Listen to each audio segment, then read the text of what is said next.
안녕하십니까, 표현봉입니다. 주식 플랫폼 활용 실습 활용편을 저희가 한번 이제 진행해 보도록 하겠습니다. 자, 활용편에서는 국내 주식 검색과 정보 확인, 그다음에 ETF의 특징과 확인 방법, 그다음에 펀드와 채권의 기본적인 이해, 그리고 주식 주문 실습을 진행을 하려고 합니다. 학습 목표도 국내 주식에 검색하고 정보를 확인하는 방법을 이해하도록 돕고 있고요. ETF의 특징과 확인 방법도 저희가 살펴볼 겁니다. 그런 후 펀드와 채권의 기본을 이해하고요. 이를 토대로 저희가 주식을 실질적으로 주문하는 실습 과정을 이해할 수 있도록 돕겠습니다. 자, 먼저 어떤 주식을 찾을 수 있을까? 국내 시장에서 상장된 주식부터 저희가 살펴보도록 하겠습니다. 국내 주식은 코스피나 코스닥이라는 시장에 상장되어서 거래가 되죠. 코스피는 유가증권 시장으로서 규모가 크고 안정성이 높은 기업을 주로 담고 있다로 말씀드릴 수 있고요. 코스닥은 기술주, 성장주 중심의 시장이어서 IT, 바이오 등 성장 가능성이 큰 기업이 주로 상장돼 있다. 이렇게 보시면 됩니다. 그러면 저희가 실제적으로 이렇게 구분은 되어 있는데 원하는 종목을 어떻게 찾을까라는 부분이 있을 수 있겠죠. 원하는 종목을 검색하는 방법은 크게 두 가지 정도가 있습니다. 첫 번째는 종목의 이름으로 검색하는 겁니다. 예를 들어 삼성전자처럼 회사의 이름을 입력해서 검색하면 되고요.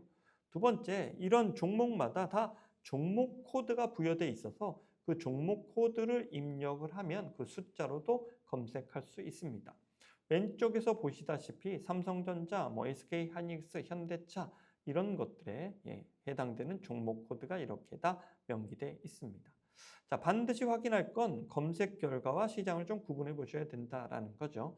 전체 회사 이름을 넣었을 때도 그 회사에 우선주가 있다라고 하면 삼성전자를 검색했었을 때 삼성전자와 삼성전자 우 이렇게 같이 리스트가 뜨는데 그중에 내가 투자하고 싶은 상품이 뭔지 생각해야 되고요.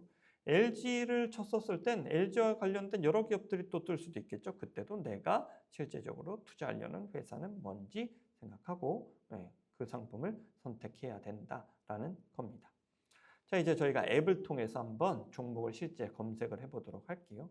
미래에셋증권 앱에서 좌측 하단의 메뉴를 누르면 상단에 주식, 연금, 상품, 자산뱅킹, 서비스 이런 주요 메뉴들이 뜹니다. 그중에 주식을 선택하면 왼쪽에 국내 주식을 투자할 거니까 국내 주식 선택할 수 있죠. 그렇게 선택을 하고 나면 예를 들어 제일 위에 상단의 검색창에 이렇게 뭔 주식을 검색할지가 뜹니다. 기본으로는 미래에셋증권이어서 제일 먼저 미래에셋증권이 떠 있네요. 이 내용에서도 저희가 잠깐 살펴볼 건 지금 현재 얼마에 거래되고 있는지, 오늘 거래량은 얼마인지 이런 내용들이 쭉 앞단에 나옵니다. 그 다음에 저희가 보통 투자를 할 때는 알고 투자해야 된다라고 말씀을 드렸으니까 이 미래에셋증권이 사업을 어떤 식으로 하고 있는가라는 부분에 대한 사업 요약 내용도 있네요. 이건 금융사마다 좀 다르게 표현되지만 그 부분에 대한 메뉴가 어딘가는 있다라고 생각하시고 이건 뭐 하는 회사지라고 검색해 볼 수는 있다. 그런데 저희가 이 2단계에 들어와서 검색하는 것보단 사전에 어떤 회사인지 충분히 인지하고 이제 검색을 하는 부분도 필요하겠죠. 자, 삼성전자라고 저희는 이제 만약에 삼성전자를 사고자 한다라고 하면 삼성전자라고 입력창에 넣으면 말씀드렸던 대로 삼성전자, 삼성전자 우, 그 다음에 삼성전자가 포함된 삼성전자라는 네 글자가 이름이 같이 들어간 ETF 상품 이런 것들이 쭉 나열되어 있을 겁니다. 그중에 내가 투자하려고 했던 대상을 클릭하고 들어가면 삼성전자를 클릭했더니 아까 보셨던 것처럼 현재 거래되는 가격이 25만 1,500원 이렇게 언급돼 있고 오늘 하루 주가는 얼마나 빠져서 몇 퍼센트 정도 빠졌고 그다음에 거래량은 얼마고 이런 것들이 명기돼 있다라는 걸 보시면 됩니다. 그리고 나서 저희가 매도, 매수 같은 걸 선택을 해야겠죠. 저희는 이제 처음 시작하는 기준이니까 매수를 선택하는 그림이 진행이 될 겁니다. 자, 그렇게 매수를 진행하려고 했었을 때 저희가 하나 알고 계셔야 될 게 이 부분을 내가 어디서 거래할 거냐라는 겁니다. 자, 한국거래소라는 곳이 있고 그다음에 KRX라고 보통 얘기하죠. 넥스트 트레이드라는 곳도 있습니다. NXT라고 얘기합니다. 그러니까 내가 이 주식을 어디서 거래할 거냐라는 걸 선택하실 수 있습니다. 두 번째, KRX에서 선택을 하면 기존 주식시장을 KRX라고 부르고요. 거래 시간은 9시부터 오후 3시 30분까지고 대부분 투자자가 여기를 이용하고 거래량도 많습니다. 그런데 새로운 대체 거래소가 이제 넥스트 트레이드인데 얘네는 거래 시간이 주 거래인 한국 거래소보다 더 길죠. 오전 8시부터 밤 8시까지 거래를 할 수 있습니다. 같은 종목을 거래할 수 있고요. 그 다음에 동일한 주식을 사게 되는 겁니다. 그런데 여기서 거래될 때 가격이 또 다를 수도 있겠죠. 그 다음에 말씀드렸던 대로 일찍 열고 늦게 여니까 그런 거래를 원하시는 분들한테 편의성이 확대되어 있는 그림이다라고도 보실 수 있을 겁니다. 그런데 이런 내용만 알고 계시면 되고 실질적으로 증권사들이 이 부분의 고려사항 어렵지 않게 통합해서 거래하는 시스템으로 보통 운용을 합니다. 그러니까 저희가 통합을 선택하면 저희한테 유리한 쪽으로 자동으로 주문이 된다 이렇게 보시면 됩니다. 전 매수를 진행했으니까 잠깐 심화 내용으로 보면 저희가 매수를 진행했었을 때 KRX에서는 지금 거래 가격이 25만 1,250원으로 거래되고 있는데 넥스트 트레이드에서는 얼마에 거래되고 있죠? 25만 1,500원에 조금 더 비싸게 거래되고 있어요. 그러니까 통합이 보여주는 것보다 더 저렴한 거를 자동으로 보여주고 있으니까 저희는 통합으로 선택해 놓고 일반적으로 거래를 하면 된다라고 보시면 됩니다. 자, 이 넥스트 트레이드가 새로운 거래소지 새로운 종목은 아닙니다. 어디서 거래해도 저희는 원래 살려고 했던 삼성전자 주식을 사게 되는 거다. 이렇게 봐주시면 되겠습니다. 자, 종목 화면에서 봐야 될 거 대표적인 거 한번 살펴보면 당연히 종목명 확인해야 되고 그 다음에 현재 얼마에 거래되고 있는지 두 번째 봐야 되겠죠. 그 다음에 거래량, 오늘 거래량이 어느 정도 되느냐, 많이 거래되고 있느냐 아니냐라는 거 볼 수도 있고 그 다음에 전일 대비 오늘은 주가가 얼마나 가격이 빠졌고 퍼센티드로 따지면 몇 퍼센트 빠졌는지 반대로 올랐을 수도 있겠죠. 그 다음에 거래 흐름을 보면 오늘 장이 열려서 어떻게 됐는지 지금의 경우에는 예를 든 건 점점점 떨어지는 모습이었죠. 이런 것들을 살펴보실 수 있다라는 겁니다. 대표적으로 봐야 될 거 크게 네 가지입니다. 현재가가 어떻게 되는지, 가장 최근에 체결된 가격을 나타내는 거고요. 등락률은 어떻게 되는지, 전일 종가 대비 오늘 변동률이 어떻게 되는지, 많이 거래되고 있는지 그렇지 않은지. 예를 들어 거래량이 많지 않고 형성된 가격은 저희가 소위 말해서 정확한 이제 그 모든 게 반영된 가격이 아니라 어떤 소수 물량에 의해서도 가격이 크게 움직일 수도 있다라는 부분 때문에 적정 수준의 거래량이 움직이고 있는지를 보는 거고요. 차트라는 건 오늘 하루의 흐름이 어떻게 됐는지를 살펴보는 건데 이 차트라는 건 오늘 하루뿐만이 아니라 클릭해서 들어가면 최근 일주일, 몇 달, 1년 이런 것들도 어떤 흐름이었는지도 저희가 살펴볼 수 있는 대목이다라고 보시면 됩니다. 그 다음에 실질적으로 거래하기 위해선 저희가 매수를 누르면 이렇게 호가창이 왼쪽에 뜨게 되는데 예를 들어서 지금 현재 거래되는 가격은 얼마인데 어떤 사람이 얼마에 사고 싶어 하고 어떤 사람이 얼마에 팔고 싶어 하는지가 쭉 나열되어 있습니다. 첫 번째 상단에는 매도 호가가 나오는데 팔려는 사람과 팔려는 가격, 그 다음에 그 팔려는 수량이 쭉 나열되어 있죠. 나는 이 가격에 팔고 싶다는 주문들이 쭉 쌓여 있는 모습을 볼 수 있고요. 그 중간에 이제 현재가가 형성이 되고 하단에는 사려는 사람들의 가격이 이제 형성이 돼 있습니다. 거기에 수량 얼마나 살려고 하는지도 보인다라고 보시면 되죠. 그러니까 그런 것들이 만나는 시점이 현재가다라고 얘기를 드렸습니다. 보통 매도가 위에 표시되고 매수가 아래에 표시되는 게 일반적입니다. 자, 호가창은 지금의 주문 현황을 보여주는 거죠. 자, 그래서 매도와 매수 호가 잔량이 이렇게 쭉 나와 있습니다. 그런데 이 부분은 계속 그 자리에 있는 게 아니라 내가 매수를 취소하면 그 잔량은 사라지는 거니까 매수 잔량이 많다라고 해서 무조건 오르고 또 잔량이 적다라고 해서 떨어지는 건 아니다. 그러나 현재 상황은 살펴볼 수 있다. 이렇게 이해해 주시면 되겠습니다. 자, 그 다음 저희가 이렇게 사면 오늘 샀다 오늘 팔고 잊어버려 그런 게 아니라 내가 이 종목은 꾸준히 보고 싶어 이런 생각 가질 수 있죠. 그래서 보통은 다 관심 종목으로 등록을 해서 그것들을 한꺼번에 볼 수 있게끔 기능들을 넣어놨습니다. 역시나 증권사마다 다르겠지만 미래에셋증권 같은 경우는 이제 저희가 검색했었을 때 우측 상단에 하트표를 붙여주면 그것들이 관심 종목이 돼서 나중에 여러 종목을 한눈에 확인하면서 오늘 이 여러 종목의 등락률은 어떻게 되는지, 거래량들은 어떻게 되는지 한꺼번에 살펴볼 수도 있게 되어 있다라고 보시면 되겠습니다. 자, 이제 저희가 조금 전까지 개별 주식에 대한 내용을 쭉 했는데 그게 아니라 한 종목만 내가 생각하는 게 아니라 여러 종목을 좀 사고 싶다라고 하면 어떻게 해야 될까라는 건데 이 부분에 대해서 오해는 안 하셔야 될 게 예를 들어 종목을 내가 스스로 여러 개를 모아서 한꺼번에 사고 판다라는 게 아니라 여러 개 종목을 한꺼번에 모아놓은 상품을 거래한다. 이런 식으로 생각해 보실 수 있는 겁니다. 자, 그랬을 땐 그렇게 만날 상품들은 ETF라는 상품으로 저희가 얘기가 되고요. 보통 여러 개의 상품을 만들어 놓고 운용되는 상품을 거래소에서 올려놨으니까 그 거래소에서 그 상품을 사면 저희는 여러 개 상품을 한꺼번에 살 수 있는 겁니다. ETF의 약자는 익스체인지 트레이드 펀드, 상장 지수 펀드다라고 얘기합니다. 그래서 거래소에서 거래되는 펀드다. 일반적으로 펀드라는 건 거래소가 아니라 금융상품을 거래할 때 저희가 사용할 수 있는 건데 이 ETF는 주식 종목처럼 거래소에서도 거래될 수 있게끔 해놓은 상품입니다. 여러 자산을 하나에 담아놨고요. 그 다음에 거래소에서 실시간 거래도 가능하고 전문 운용사가 구성하면서 관리해 나가는 부분이니까 그런 부분을 저희가 믿고 맡긴다라고 하면 분산된 ETF 상품을 거래할 수도 있다. 이렇게 봐주시면 되겠습니다. 그러면 개별 주식과 ETF는 뭐가 다른가라고 봤었을 때 가장 큰 차이는 무엇에 투자하는가라는 부분이겠죠.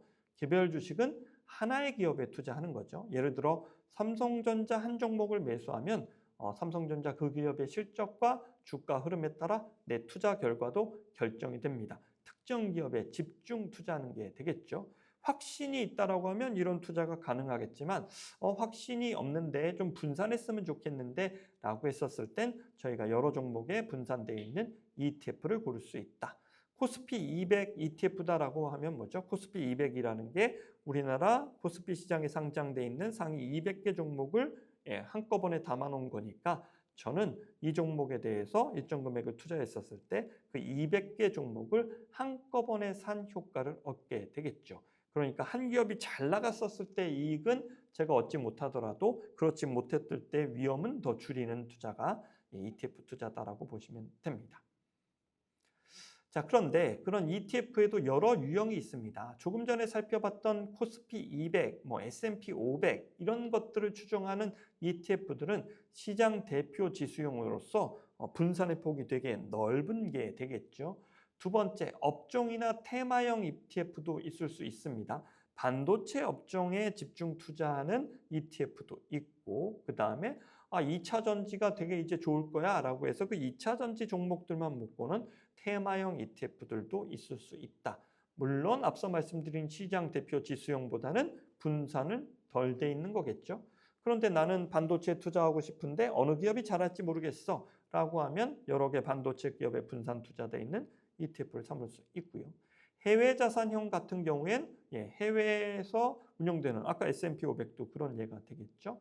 그런 자산들을 저희가 담아놓은 게 되겠고 채권형 상품도 여러 채권들을 담아놓은 ETF 상품도 있다. 이 외에도 원자재를 그다음에 달러나 이런 통화형 이런 ETF도 만드는 방법에 따라서 여러 가지 ETF들을 만들 수 있다라고 보시면 되겠습니다.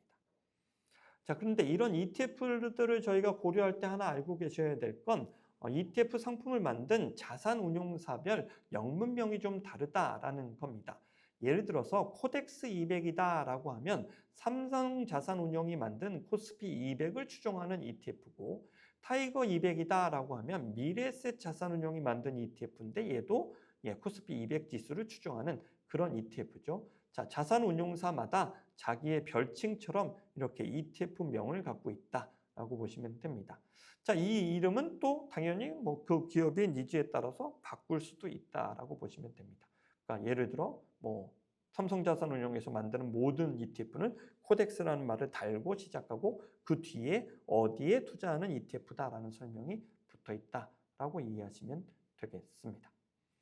자, 이제 ETF도 한번 검색해 볼까요? 자, ETF는 어디서 거래된다? 주식처럼 거래된다라고 말씀을 드렸으니까 하단에 메뉴 누르고 상단에 메뉴 떴었을 때 좌측에 있는 주식 클릭하면 왼쪽 좌측에 ETF 상품이 있고 그 ETF에서 저희가 타이거 200 검색을 하면 코스피 200 지수를 추정하는 ETF다 이런 설명 나와 있고 주식과 같이 거래된다.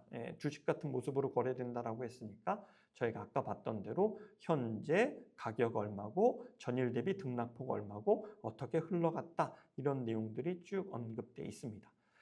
그 밑으로 저희가 더 내린다라고 하면 이 ETF 상품의 보수는 얼마인지 이런 내용들도 쭉 나와 있고 구성 종목은 뭐가 들어가 있는지 이런 것들도 쭉 나와 있으니까 그런 것들을 따져보고 나는 한 종목, 개별 종목들을 투자하는 게 아니라 분산되어 있는 상품을 선택하겠다라고 하면 이런 ETF도 고려해 보실 수 있다. 이렇게 정리해 보겠습니다. 자, 이제 펀드와 채권에 대해서 저희가 좀 살펴볼 텐데요. ETF도 아까 그 ETF의 마지막 끝자가 펀드입니다. 그러니까 펀드의 일종이다라고 볼 수 있는데, 근데 거래소에서도 거래가 될 수 있는 게 ETF였잖아요. 근데 펀드는 말씀드렸던 대로 금융상품처럼 취급받는 건데 얘도 여러 사람의 돈을 모아서 전문가가 대신 운용하는 건 ETF와 마찬가지인 간접 투자 상품입니다. 자, 전문가가 운용을 합니다. 그리고 가입하고 환매해서 거래를 하게 되는 구조다라고 보시면 됩니다. 말씀드렸던 대로 거래소에서 사고 파는 게 아니라 금융상품처럼 가입하고 환매하는 거다라고 이해하시면 되겠습니다. 자, 앱에서 펀드 위치 찾아보도록 할게요. 메뉴 누르시고 보시면 이번엔 주식이 아니죠. 금융상품 중에 하나다라는 거고 거기에 좌측편에 펀드를 누르면 저희가 예를 들어서 상품을 검색할 때 제가 핵심 키워드인 나는 코스피 200에 투자하고 싶어 라고 하면 코스피 200에 투자하는 여러 펀드 상품들이 쭉 나열되어 있습니다. 아까 ETF 같은 경우는 자산운용사가 나는 미래에셋이야 라고 하면 미래에셋이란 거 안 쓰고 타이거 이런 이름 썼다라고 했는데 이런 펀드에서는 그 자산운용사 네임이 그대로 적용돼서 진행된다라고 보시면 되고요. 그러면 이런 펀드들은 기금을 돈을 모아서 투자하는 거기 때문에 다양한 펀드 유형들이 있습니다. 그래서 제가 검색해서 펀드 유형을 통해서 검색할 거야 라고 눌러보면 주식형 펀드를 원하는지 주식과 채권이 섞여 있는 주식 혼합형을 원하는지 채권형을 원하는지 뭐 이런 것들을 선택해서도 어떤 유형들이 있나 쭉 한번 살펴보시고 원하는 걸 선택하실 수 있습니다. 이 펀드의 유형 따라서요. 투자 대상과 위험이 완전히 다르니까 그런 부분 또 꼼꼼히 살피시면서 투자하실 필요성이 있다. 이렇게 말씀드리겠습니다. 자, 그 다음 채권입니다. 채권은 뭡니까? 정부나 기업이 돈을 빌리고 발행한 증서죠. 그래서 이 발행한 증서를 저희가 또 사고 팔 수 있는데 일반적으로 저희가 채권을 투자하는 부분은 이자와 원금 상환을 기대하면서 투자를 하는 거죠. 돈을 빌려주는 행태랑 마찬가지니까요. 그래서 기대하는 건 약속된 이자와 원금을 받는 겁니다. 보통은 이자가 정해져 있고 만기에 원금을 돌려받는 구조이죠. 그런데 이 채권은 손실 가능성이 존재합니다. 어떤 거죠? 예를 들어서 내가 돈을 빌려줬는데 그 빚을 못 돌려받을 수도 있잖아요. 그 돈을. 그런 신용 위험도 존재하고요. 그 다음에 만기 전 매도 시엔 가격 변동 위험도 존재합니다. 이 얘기 저희가 간단하게만 짚고 넘어가면 예를 들어서 제가 갖고 있는 채권을 중간에 팔려고 해요. 근데 이 채권은 제가 3% 이자를 받기로 약정된 채권입니다. 근데 제가 이걸 팔려고 할 때 시중의 금리는 예를 들어서 3% 훨씬보다 높은 4%로 돌아가고 있어요. 그래서 동일한 회사나 동일한 정부가 발행한 채권이 그 후에도 나올 텐데 그 채권들은 지금 4% 이자를 주고 있습니다. 그러면 저는 3%밖에 이자를 못 받는 거라 지금 시중에 돌아다니는 채권보다는 메리트가 좀 떨어지는 거잖아요. 그러면 원래 가격보다 좀 더 싸게 팔아야 되는 부분이 있습니다. 반대의 경우가 정도 되면 원래 가격보다 좀 더 높게 팔 수도 있기 때문에 가격 변동 위험이 채권에는 있다. 이 부분이 예금과 큰 차이다. 이렇게 이해하시면 됩니다. 자, 앱에서 한번 채권 찾아보겠습니다. 자, 다시 메뉴로 들어가서 상품의 좌측에 채권 누르면 여러 채권들이 나오는데 예를 들어 국고채권이다 라고 하면 국공채, 나라에서 발행한 거죠. 보면 나라에서 발행한 거니까 매우 낮은 위험이다 라고 평가됩니다. 무슨 얘기죠? 이건 나라가 망할 일은 없을 거야 라고 보는 거고요. 만약에 저희가 SK에너지에서 발행한 회사채, 이건 회사에서 발행한 거니까 회사채라고 부릅니다. 근데 얘는 낮은 위험입니다. 나라만큼은 안정하지는 않아 라고 얘기하고 있는 거죠. 이런 부분에 대해서 저희가 채권 투자를 진행할 수 있는데 채권도 종류가 다양합니다. 잔존 만기, 원금을 돌려받을 기간이 짧은 것도 있고 긴 채권들도 있고 국내 해외 채권 그리고 발행자의 신용도에 따라서 위험과 수익률도 다 달라지니까 그 부분도 알고 계셔야 될 부분이 있죠. 조금 전에 봤던 SK에너지 채권으로 미래에셋증권 앱에서 나열된 내용에 대해서 간단하게 설명드려 보도록 하겠습니다. 자, 보시면 낮은 위험인데 SK에너지에서 발행한 게 남은 기간이 얼마 있죠?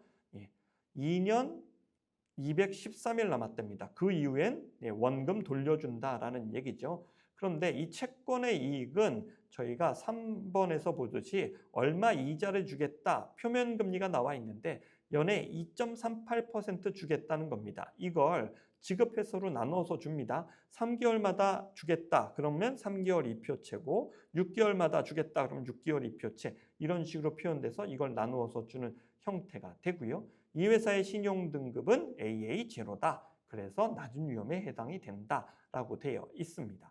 자, 그런데 이 채권이 남은 기간도 있고 이러니까 수익률 계산하기가 어려우니까 보통 금융사에서는 세전은행 환산 수익률은 어느 정도 됩니다 라고 얘기하고 있습니다. 4.955 정도 연수익률을 받을 수 있는 상품입니다 라고 되어 있는데 요거는 세금을 떼기 전의 수익률이에요. 그래서 보통 저희가 채권에 대한 부분을 그냥 심플하게 보려고 하면 이 매수금리라는 걸 보면 됩니다. 지금 가격에 사서 만기까지 보유했었을 때 내가 3개월마다 이자 받고 그 다음에 그때 원금 돌려받을 때 내가 실제로 얻는 수익률이 얼마냐라는 걸 보여주는 거다라고 보시면 됩니다. 보시면 여기 매수 단가가 9,529원이었잖아요. 그러면 아마 이거는 액면 10,000원짜리 채권을 지금은 9,529원에 살 수 있다라는 얘기가 될 겁니다. 그래서 이런 채권을 저희가 1,000만 원에 투자했었을 땐 세전으로 만기 시점에 가면 1,118만 원 정도 돌려받는 효과가 있다라고 표현하고 있습니다. 당연히 저희가 예금 상품이 아니라 채권 상품을 투자를 직접 하면 예금보다는 좀 더 높은 위험이 있으니까 그에 따른 좀 더 높은 수익을 기대하게 되겠죠. 그런 맥락으로 보시면 된다. 그런데 확정적이지 않고 변할 수 있다는 거 언급해 드렸습니다. 자, 이제 주식 주문 실습을 좀 더 해보도록 하겠습니다. 어떤 종목을 살 거냐? 실은 얼마나치 살 거냐라는 거죠. 근데 주식은 몇 주냐 이걸로 결정되니까 그 얼마나치가 몇 주를 사느냐로 결정이 될 겁니다. 근데 그걸 얼마의 가격으로 살 거냐도 중요한 화두가 되겠죠. 자, 그러면 저희가 이제 실습 전에 꼭 확인해야 될 건 맞냐? 이 종목이 맞느냐? 비슷한 이름 가진 거 아니냐? 생각해야 되고 내가 예상한 가격과 수령이 맞는가라는 부분. 만약에 저희가 여기다 0 하나만 잘못 입력해도 크그국하고 크게 바뀌니까 잘 따져야 되고 또 하나 가끔은 이런 실수도 합니다. 내가 매수와 매도를 혼동하진 않는가. 초심자일수록 이런 것들을 좀 익숙해질 때까지는 고려하시면서 진행할 필요성이 있을 겁니다. 자, 근데 이때 살 때 저희가 두 가지 큰 차이가 있습니다. 시장가라는 게 있고 지정가라는 게 있습니다. 말 그대로 시장가는 가격을 지정하지 않고 시장에서 형성되는 가격에 나 그냥 바로 체결하고 싶어, 바로 사고 싶어 라고 했었을 때 시장가를 선택하면 되고요. 지정가라는 건 시장이 어떻게 움직이던 간에 내가 판단할 땐 나는 이 가격에 살 거야, 이 가격에 팔 거야 라고 지정해서 진행이 되는 겁니다. 다시 말해 시장가가 그 가격으로 가야만 얘는 체결이 되는 거다라고 보시면 되겠습니다. 자, 그러면 저희가 아까 봤던 대로 이제 실제적으로 살펴보면 종목을 확인하고요. 수량을 얼마 살지 입력을 합니다. 난 10주를 살 거야. 그 다음에 주문 유형을 시장가로 살 거야, 지정가로 살 거야 라는 걸 선택하는데 일단 지정가로 선택해 보겠습니다. 그 다음에 가격을 입력하죠. 지정가니까. 그러면 지금 거래되는 가격이 25만 1,500원이니까 나도 이 가격에 살 거야 라고 지정을 하고 매수를 누른 다음에 이게 체결이 됐는지를 살펴봐야 됩니다. 자, 매수하면 본인 이 거래를 확인하기 위해서 다시 비밀번호를 한번 물어요. 그 다음부터 다시 또 이 내용이 맞냐라고 묻습니다. 일반적으로 초기엔 그렇습니다. 다음부터는 이런 거 묻지 마라는 거 선택하실 수도 있습니다. 그리고 나서 매수를 지정하게 돼서 하면 거래가 이루어지는 거고요. 이번엔 저희가 지정가로 안 하고 그냥 시장가로 거래를 해볼게요. 지금 거래되는 가격이 한 25만 1,000원 정도 되는데 제가 시장가로 넣으면 단가를 물어보지 않습니다. 어떻게든 체결될 거야 라고 들어가는 거니까 그때 주문 금액은 25만 1,000원 정도가 아니라 이 주식이 상한가로 거래될 때 주문 금액으로 주문은 들어가게 됩니다. 코스피 같은 경우는 하루 상한가가 30%잖아요. 그 금액에 일단 나는 걸어놓는다. 그러면 어찌됐든 지금 거래되는 거에 우선적으로 거래가 되겠죠. 그런 형태다. 그랬다라고 해서 이게 35만 1,000원에 거래되는 건 아니라 지금 거래되고 있는 가격선에서 빠르게 거래된다. 근데 거래량이 많지 않다라고 하면 이 얘기가 달라질 수도 있겠죠. 자, 이렇게 저희가 매수를 진행하고 난 다음에는 이 매수를 진행한 거에 대해서 주문이 체결이 되었는지를 확인해야 됩니다. 무조건 주문했다고 체결되는 건 아니다라는 겁니다. 특히 지정가 같은 경우에는 원하는 가격에 맞는 상대가 있어야 체결이 된다라는 거죠. 그래서 체결 내역을 확인하고 보유 종목과 평가 금액, 평가 손익들도 이제 저희가 확인을 해봐야 되는 거죠. 말씀드렸던 대로 체결 내역을 누르면 체결된 건 뭐고 안 체결된 건 뭐다라는 걸 알 수 있고 마이 자산을 클릭하면 그렇게 체결된 삼성전자가 현재는 어떻게 거래되고 있고 나는 얼마 정도 수익을 누렸느냐라는 것들도 확인하실 수 있습니다. 자, 오늘 직접 확인해 본 4가지는 이런 거죠. 국내 주식을 검색하고 확인하는 방법, 그 다음에 내가 개별 종목을 하고 싶지 않다라고 했을 땐 ETF에 대한 이해와 확인 방법을 살펴봤고요.